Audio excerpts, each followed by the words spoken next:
Byung-Chul Han, en el prólogo del ensayo En el enjambre, dice literalmente: nos embriagamos hoy con el medio digital sin que podamos valorar por completo las consecuencias de esa embriaguez. Esa ceguera y la simultánea omnivulación constituyen la crisis actual. Es evidente que necesitamos comunicarnos para vivir en sociedad y para construirnos también a nosotros mismos con la perspectiva de los otros. No obstante, en este ensayo, Han pone de manifiesto que esta forma de relación humana puede ser contraproducente en muchos aspectos. Jean-Paul Sartre explicó en una entrevista que la frase «el infierno son los otros» hace referencia a las relaciones conflictivas que comúnmente tenemos en nuestra vida. Para Sartre, el individuo es totalmente libre al tomar sus propias decisiones y establecer el sentido de su propia vida. Sin embargo, cuando el individuo entra en contacto con otro individuo, el otro generalmente quiere imponerle su propia visión de lo que él mismo es decir, quiere limitar su libertad individual y obligarle a tener un sentido determinado en su vida. Sartre explica que este es el significado de la frase cuando tenemos que relacionarnos con personas que consciente o inconscientemente quieren obligarnos a ser de determinada manera, a pensar y a comportarnos de cierta forma. Hoy en día, el infierno no son los otros, el infierno es uno mismo. Necesitamos más que nunca a un otro real, a otros reales. Hay muchísima soledad, la depresión y las crisis existenciales inundan el ambiente. Vivimos en una sociedad triste con fotos felices, en una sociedad hipócrita que quiere ocultar todo lo negativo. Lo negativo no vende, no hace consumir. Sin embargo, necesitamos a los otros para comprendernos, para vernos desde fuera, para vernos como entes responsables. Para Aristóteles, el ser humano solo puede conseguir la eudemonía en sociedad, ya que nuestra especie no es simplemente una especie animal gregaria, es una especie social y política. El ser humano es un zoon politikon. Para Aristóteles, el hombre es un animal político, es decir, un ser que vive en una ciudad, del griego polis. Él ve evidencia en que los hombres son seres sociales en el hecho de que la naturaleza no hace nada en vano. Los ha dotado de capacidad para hablar, haciéndoles capaces de compartir conceptos morales como la justicia. También expresó que aquellos que son incapaces de vivir en sociedad o que no la necesitan por su propia naturaleza es porque o bien son bestias o bien son dioses. Nietzsche, sin embargo, añade que solo se puede vivir solo si se es una bestia o un dios, como decía Aristóteles, aunque también hay una tercera posibilidad: ser ambas cosas, un filósofo. El dilema del erífodo es una parábola escrita en 1851 por Arthur Schopenhauer. En un día muy helado, un grupo de erizos que se encuentran cerca sienten simultáneamente gran necesidad de calor. Para satisfacer su necesidad, buscan la proximidad corporal de los otros, pero mientras más se acercan, más dolor causan las púas del cuerpo del erizo vecino.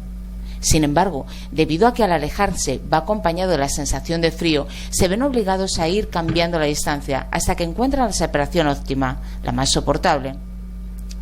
La idea que esta parábola quiere transmitir es que cuanto más cercana sea la relación entre dos seres, más probable será que se puedan hacer daño el uno al otro, al tiempo que cuanto más lejana sea su relación, tanto más probable es que sientan la angustia y el dolor de la soledad. Evidentemente, hay que buscar una distancia óptima para relacionarnos con los demás, ni dejar de relacionarnos, ni tampoco tener una distancia demasiado estrecha que nos pueda hacer daño. Esto lo utilizó Freud también en psicoanálisis para ver cómo se relacionaban las personas. La antropóloga Margaret Mead consideró que el primer signo de civilización de la humanidad fue un fémur fracturado y sanado. Es evidente que la fractura de la pata de un animal implica su muerte ante la imposibilidad de poder protegerse y alimentarse. Es fácil así para otros animales. Igual ocurre con las personas si no son cuidadas por otros. Por ello, la doctora Mead señaló la aparición de un fémur fracturado y soldado como el primer signo de civilización, porque significa que alguna persona se encargó de proteger a la persona cuya pierna se fracturó. La llevó a un lugar seguro, le proporcionó alimentos y todos los cuidados que requiere para su recuperación. Mead revolucionó los estudios de género y defendió que, a pesar de nuestras diferencias, lo que nos hace humanos no son los rasgos físicos o biológicos, sino algo que permite participar de un espíritu totalizador que es más que la suma de las partes. El fémur roto por un accidente de la naturaleza se ve rehabilitado por el cuidado humano con independencia del género. Tal vez, por ello, decía que, gracias al apoyo mutuo, las sociedades han avanzado superando obstáculos. Ella creía en la capacidad de un grupo de personas, porque qué pequeño que fuese, para cambiar el mundo. Sin duda, es evidente que la empatía humana es imprescindible para el desarrollo de una especie como la nuestra.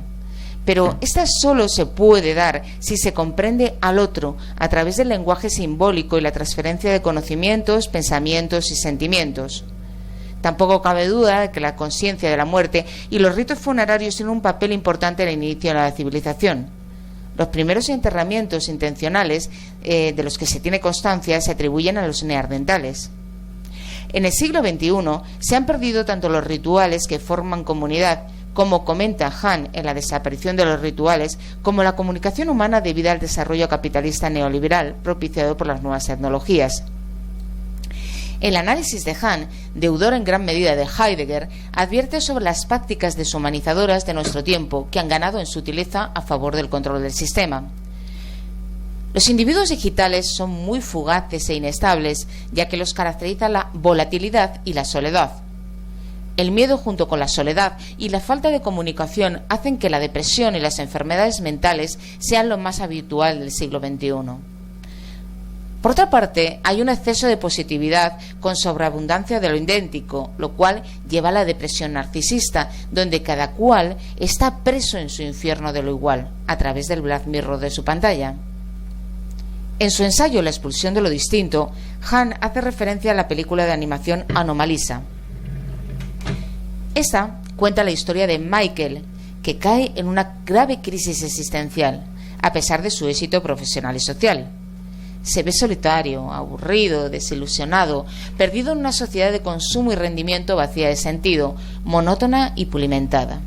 En ella, todos los seres humanos tienen un rostro igual y hablan con una voz igual. La voz del taxista, de la cocinera o de la del gerente del hotel es completamente idéntica a la de la esposa o de la de los antiguos amantes. Por casualidad, una noche escucha una voz distinta. Esta pertenece a Lisa. Se enamora de ella perdidamente, aunque sea una mujer rolliza y con una cicatriz en el rostro que intenta disimular con su pelo. La llama Anomalisa. Al transcurso de la película, Michael descubre horrorizado que es un muñeco. En definitiva, somos muñecos cuyos alambres mueven unos poderes desconocidos. No somos nosotros mismos, no somos nada. Lisa simplemente era otro muñeco con una anomalía. Por eso era Anomalisa. Eso fue lo que enamoró a Michael, que era distinta. Necesitamos al otro para crear un nosotros. Es imprescindible conocer al otro. La comunicación y la escucha humana que también se está perdiendo por completo.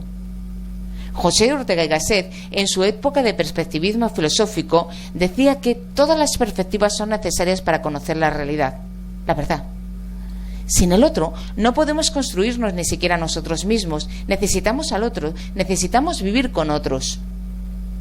Mario Benedetti decía, de eso se trata, de coincidir con gente que te haga ver cosas que tú no ves, que te enseñen a ver con otros ojos.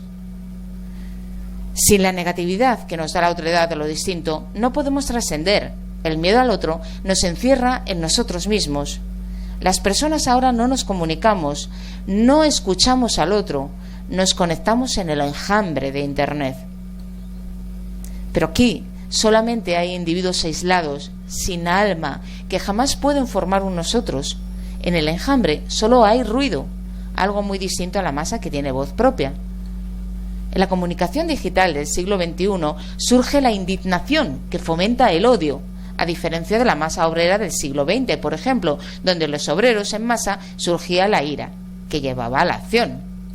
Lo que caracteriza a la sociedad actual es una constitución, en la constitución social no es la multitud, sino más bien la soledad. Por otra parte, la confianza en el otro se destruye al ser el anonimato la norma de la comunicación virtual. Con ello se pierde el respeto.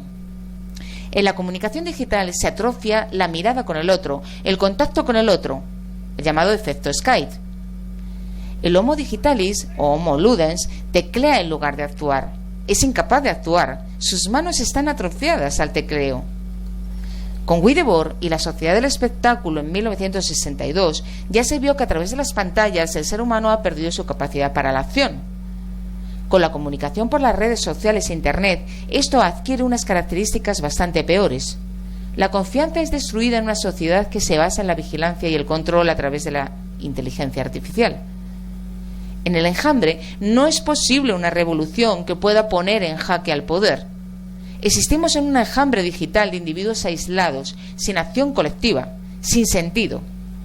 La hipercomunicación destruye el silencio que se necesita para pensar. Solo hay ruido que impide cuestionar. La sociedad de la vigilancia tiene acceso al inconsciente colectivo y al futuro comportamiento social de las masas. Desgraciadamente, nos movemos hacia un totalitarismo invisible que utilizará la psicopolítica para, sin darnos cuenta, llegar a ser esos muñecos de la película Anomalisa, movidas por hilos de poder invisibles, todos iguales, con la misma voz. El sujeto sometido no es consciente de su sometimiento. La eficacia del psicopoder radica en que el individuo se cree libre, cuando en realidad es el sistema el que está explotando su libertad. La psicopolítica se sirve del Big Data, el cual, como un gran Big Brother digital, se apodera de los datos que los individuos le entregan de forma efusiva y voluntaria. Esta herramienta permite hacer pronósticos sobre el comportamiento de las personas y condicionarlas a un nivel prereflexivo. La expresión libre y la hipercomunicación que se difunden por la red se convierten en control y vigilancia totales, conduciendo a una auténtica crisis de la libertad. Según Byung-Chul Han, este poder inteligente podría detectar incluso patrones de comportamiento del inconsciente colectivo que otorgarían a la psicopolítica un control ilimitado. ¿Cuál es la conclusión? ¿Qué podemos hacer? Nuestro futuro dependerá de que seamos capaces de pensar críticamente por nosotros mismos. Y para ello es imprescindible leer libros y salir de las redes sociales. Intercambiar perspectivas con otros relacionándonos de manera humana y personal con los otros, contemplando y dejándonos deslumbrar por lo distinto. Como conclusión, hay una frase de Aristóteles que me encanta. Solo una mente educada puede entender un pensamiento diferente al suyo sin necesidad de aceptarlo.